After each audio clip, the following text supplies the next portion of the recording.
Very interested to see what you're seeing. So I am checking Facebook really quick, especially since nobody's here and I can edit this off of the replay because I should be live on Facebook and I want to see if you're seeing the information.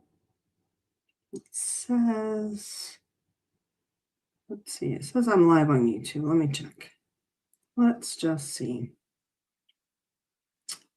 So it's very interesting. I'm supposed to be, all right, so now I see, oh, look, it's there. All right, so I'll remove that in a minute. All right, very good. Hi, everybody, Sam here. I am so excited to be going live right now to talk with you about Retention Made Simple. And we have a tip of the week that I'm going to talk about, a retention tip that could help you keep your clients longer, help you get more referrals. And because of Restream and how I'm doing this, I'm able to put a link with a QR code where you can actually go and purchase Retention Made Simple. This is something super cool. So if you're a guest on the podcast sometime and you have something you want to promote, maybe we can get that on the bottom of the screen. I'm having fun. So far, I really do love Restream and the features that it has. And so if you aren't aware, Retention Made Simple, create client loyalty without a ton of tech, time, or money. This is the book that I wrote a few months ago, put it together, and it literally shows step by step the process that I use with our high ticket clients who pay us monthly to implement what we do for their retention program. So if you want to get just a written book, $15, have it delivered by Amazon. At the beginning of the book, there's going to be a QR code. If you prefer to listen to an audio file, it's not the Audible, but it's a link on YouTube. You can get access to that for free. And because some people I know like to listen, you can get it on Audible, but this way, if you get the book, you can get the audio version at no charge. And so today, what we're talking about is what happens if you are pouring leads into your business so fast. And I usually use an analogy of a bucket. I'm going to take this off now. We may put it back in a minute. What happens if you're pouring leads into your business so fast? And I usually use the analogy of a bucket, but this time I'm going to talk about a bathtub. And the drain on the bathtub is not plugged, right? And so the water's coming in really, really fast. And as fast as it's coming in, it's going out. And that's what happens with a lot of small business owners, entrepreneurs, founders. And I have a really cool graphic that I created with Notebook LM. Let me share my screen. And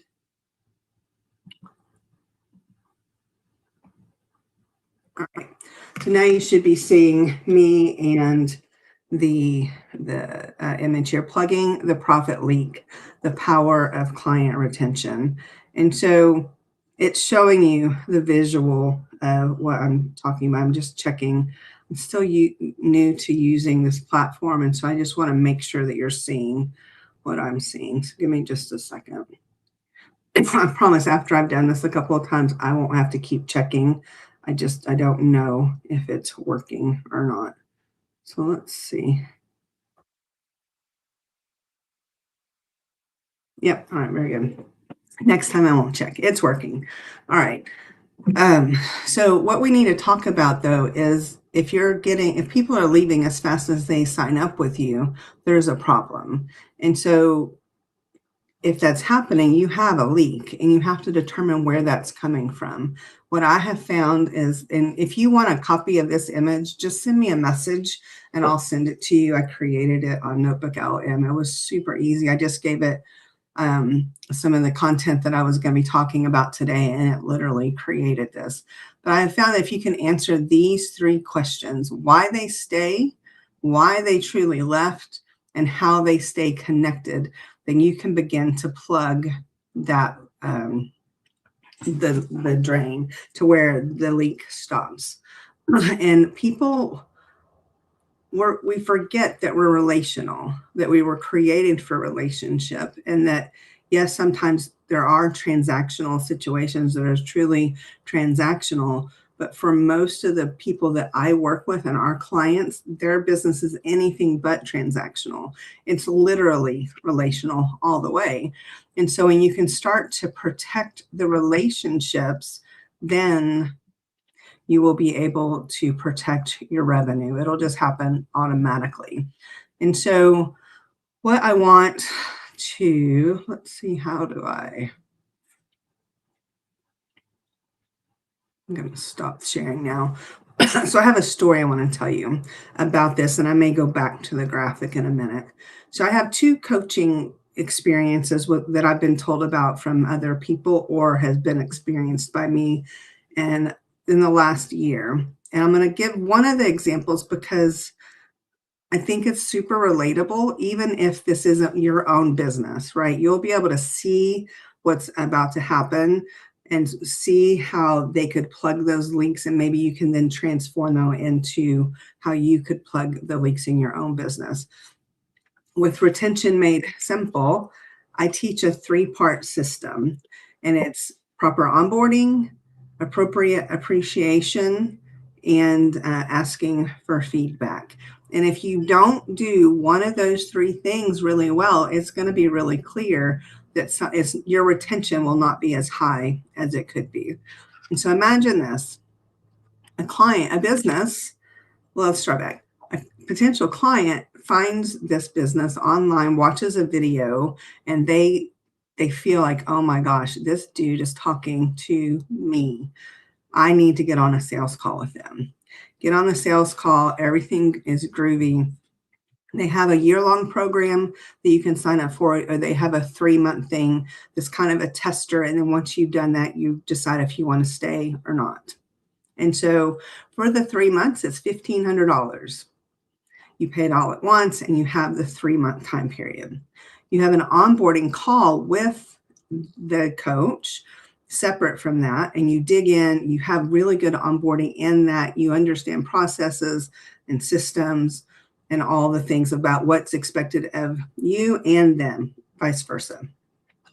You, as the client, show up on all the coaching calls and do your work and do what you're supposed to do. And so that's good.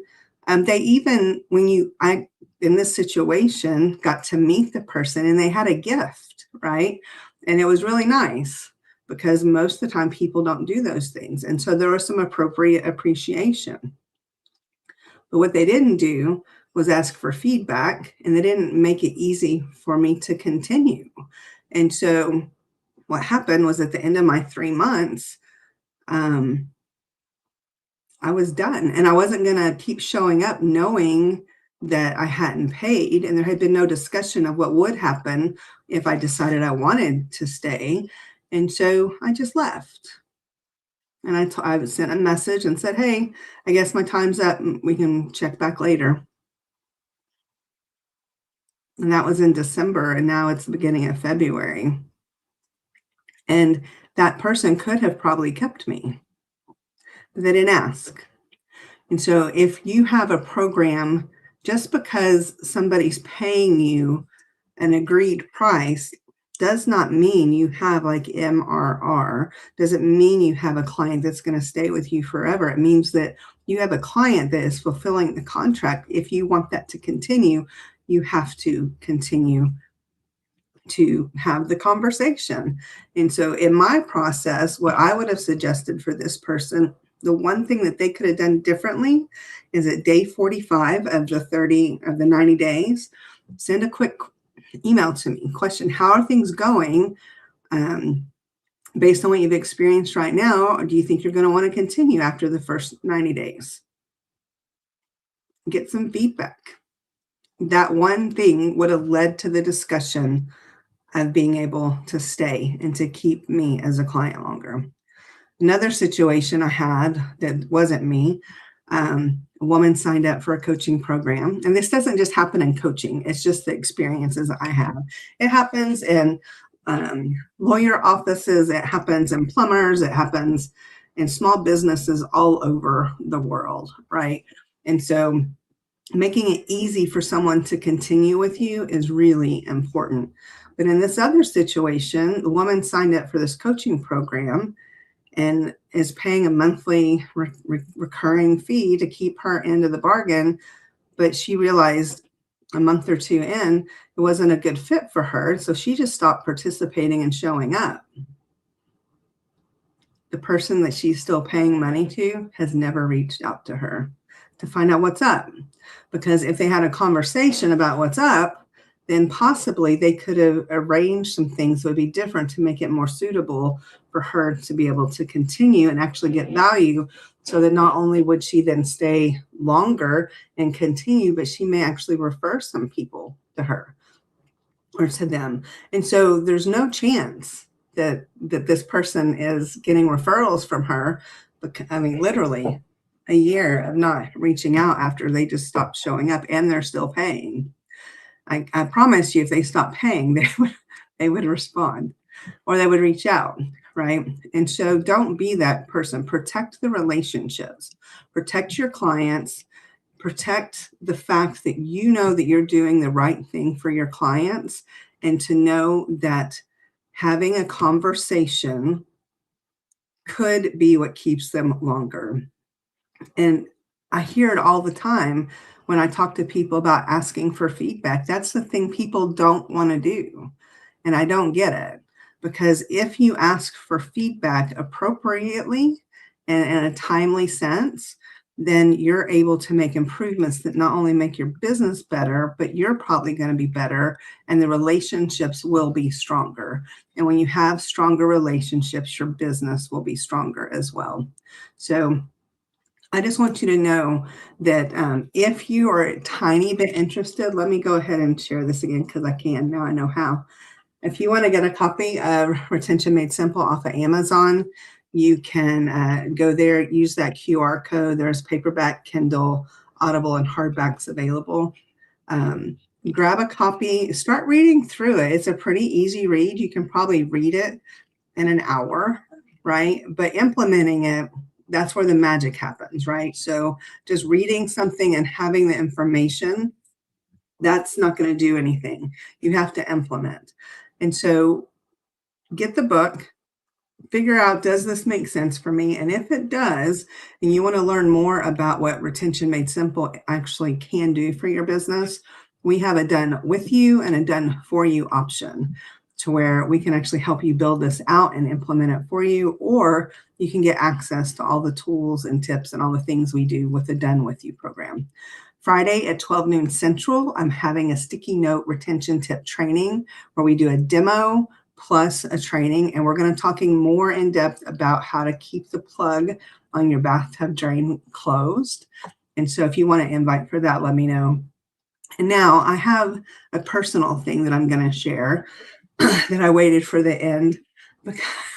So we're done with the business part, but several of you have asked, what's up with your phone? Why did you have to get a new phone number? And so I thought I would just share this as a thing, a first world problem that has happened that's been kind of frustrating, very frustrating. But just so you understand, like, this, it's just, I can't make this stuff up. So if you know me in real life, my legal name is not Samantha. And some of you know that. My parents named me something so that my initials would be Sam. And I've gone by Sam almost all my life. There was like 1 year in high school, I think I was in 9th grade, I went by my legal name, and it was really more just to, irritate my dad. But I've never really gone by my legal name. And so we were moving phone carriers, and I called the company we were leaving from, and I said, hey, we're porting out our numbers. I named my port pin, or whatever they call it, a transfer pin, the account number, and is there anything else that I need, because I don't want to have to call you back. And they're like, nope, everything looks good. This is what you need. And so I do the thing, and I port my number to the new carrier, and it shows it goes through, and I get an email and a text from them saying, hey, finish the setup stuff on your phone and you're good to go. And I did all that, and my phone wasn't working. And so I call the new carrier, and I'm like, hey, It should be working, but it's not. And they looked and they said, they're like, oh, yeah, your phone isn't unlocked. So I had to call the other carrier back, even though I told them I didn't want to. And they're like, oh, yeah, it should have been unlocked. We'll have to do a manual unlock for you. And that took a couple of days. We finally got the phone unlocked. And then whenever I went back to the new carrier and said, hey, because the whole thing had gone through, the PIN, everything was good, but we had to delete all that and we had to do it again for them to send the SIM card to my phone or whatever they do. They needed to verify who I was. And whenever I filled out the form to set up the new account, I typed in my legal name. I know I did that because that's just what I do, because I know for legal things it has to be that. But then I clicked the address to autofill the address, and the name saved on that was Sam. And so I'm trying to verify who I am, and they say they can't verify that I'm Sam Morrison because my ID doesn't say that. So literally, they look at my phone and they open the phone and they go to settings. And it literally says Sam Morrison. I don't know if you can see that. Sam Morrison. Facebook, Instagram, LinkedIn, TikTok, my email, my business website, I even have one credit card that says Sam Morrison. American Express did that. I don't even know how that happened. But because when they go through their automated process to take a picture of the ID to make it match, it won't match. I lost my phone number that I've had for over 26 years. And so it's been, I know it's a first world problem, right? I have a new phone number, it's fine. But the number of people that I have been connected to in my whole life, I've had that phone number the whole time. And now I'm trying to go back through and like, who do I need to make sure I get this new phone number to? And so if you're watching this and you don't have, if you still have my 817 phone number saved, you can get rid of that and message me on Facebook or somewhere else, and I'll send you my new number, because legit, I don't have that number anymore. So anyway, it would be nice if a human could intervene in the system to be able to say, oh, I can track with this. I see this. It makes sense. But unfortunately, we live in this digital world, and the AI robots and stuff are going to rule the world before we